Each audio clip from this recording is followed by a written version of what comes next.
नमस्कार, news room में आप सभी का स्वागत है।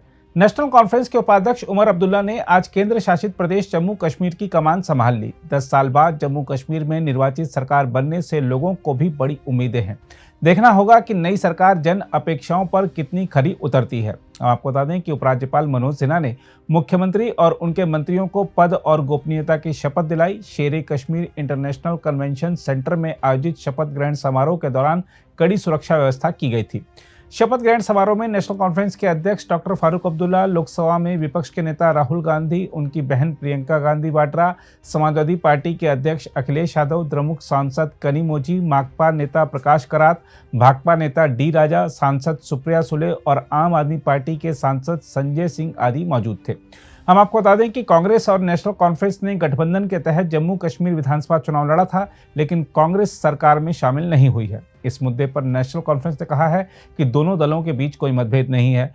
बताया जा रहा है कि उमर अब्दुल्ला कांग्रेस को मात्र एक कैबिनेट मंत्री पद देना चाह रहे थे, जिसे कांग्रेस ने स्वीकार नहीं किया।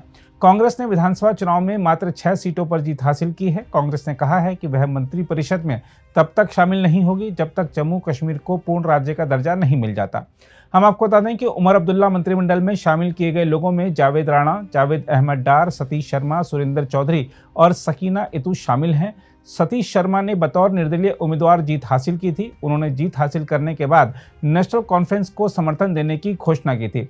सुरेंद्र चौधरी को उप मुख्यमंत्री बनाया गया है। उन्होंने नौशेरा से बीजेपी के प्रदेश अध्यक्ष रविंद्र रैना को मात दी थी। हम आपको यह भी बता दें कि उमर अब्दुल्ला ने अपने शपथ ग्रहण समारोह से पहले नेशनल कॉन्फ्रेंस के संस्थापक शेख मोहम्मद अब्दुल्ला के स्मारक पर उन्हें श्रद्धांजलि अर्पित की थी।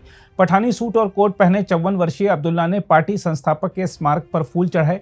इस बारे में नेशनल कॉन्फ्रेंस ने कहा, जम्मू कश्मीर केंद्र शासित प्रदेश के पहले मुख्यमंत्री के रूप में शपथ लेने से पूर्व उमर अब्दुल्ला ने हजरत बल में अपने दादा शेख मोहम्मद अब्दुल्ला के स्मारक पर दुआ मांगी। हम आपको बता दें कि तत्कालीन जम्मू कश्मीर राज्य को विशेष दर्जा देने वाले संविधान के अनुच्छेद 370 के 2019 में निरस्त होने के बाद पहली बार हुए विधानसभा चुनाव में नेशनल कॉन्फ्रेंस की जीत के बाद उमर अब्दुल्ला केंद्र शासित प्रदेश जम्मू कश्मीर के पहले मुख्यमंत्री बने हैं। इसके अलावा यह भी महत्वपूर्ण है कि उमर अब्दुल्ला ही 6 साल का कार्यकाल पूरा करने वाले आखिरी मुख्यमंत्री थे। हम आपको बता दें कि जम्मू कश्मीर को विशेष राज्य के दर्जे के दौरान यहाँ की विधानसभा का कार्यकाल 6 वर्ष का होता था।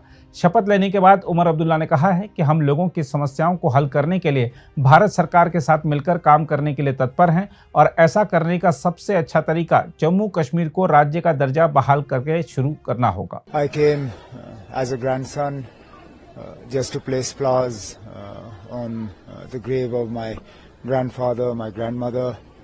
But more importantly, I came to Dargah Sharif Hazrat Bal just to offer a silent prayer, to ask Almighty Allah to give me the strength to live up to the expectations of people. Jammu and Kashmir has gone through an extremely difficult time. People have enormous expectations, and our challenge is to live up to those expectations. Sir, to take oath as the first Chief Minister of the Jammu and Kashmir after the abrogation of Article 370. I have some strange distinctions. I was the last Chief Minister to serve a full 6-year term. Now I'll be the first Chief Minister of the Union Territory of Jammu and Kashmir. The last distinction, as in the one of serving 6 years, I'm quite happy about. Being a Chief Minister of a Union Territory is a different matter altogether. It has its own challenges, but I hope that the status of a Union Territory is a temporary one. We look forward to working in cooperation with Government of India to resolve the people's problems, and the best way to do that would be to start by restoring statehood to Jammu and Kashmir. Sir, हम यही पूछना चाहेंगे कि आपकी क्या पहली feedbacks रहेगी लोगों के लिए, आपका क्या कमिटमेंट रहेगा जब आप मुख्यमंत्री के पद पर शपथ ले रहे हैं? बहुत कुछ करना है। लोगों को एक हौसला देना है कि उनकी हुकूमत है, कि उनकी आवाज सुनी। 5-6 साल हो गए लोगों को, उनको कोई सुनने के लिए तैयार नहीं था। तो हमारा फर्ज बनेगा कि हम उनकी बात सुने और सुनी हुई बात पे अमल करें। मुतालबे बहुत हैं, जैसे मैंने कहा। अब एक एक को मैं यहाँ गिनूंगा तो गलत होगा। अगर आप भी लेना चाहते हैं देश दुनिया की तमाम जानकारी तो आज ही सब्सक्राइब करें हमारे चैनल को। साथ ही नीचे दिए बेल आइकन को जरूर दबाएं ताकि हर अपडेट आप तक पहुंच सके।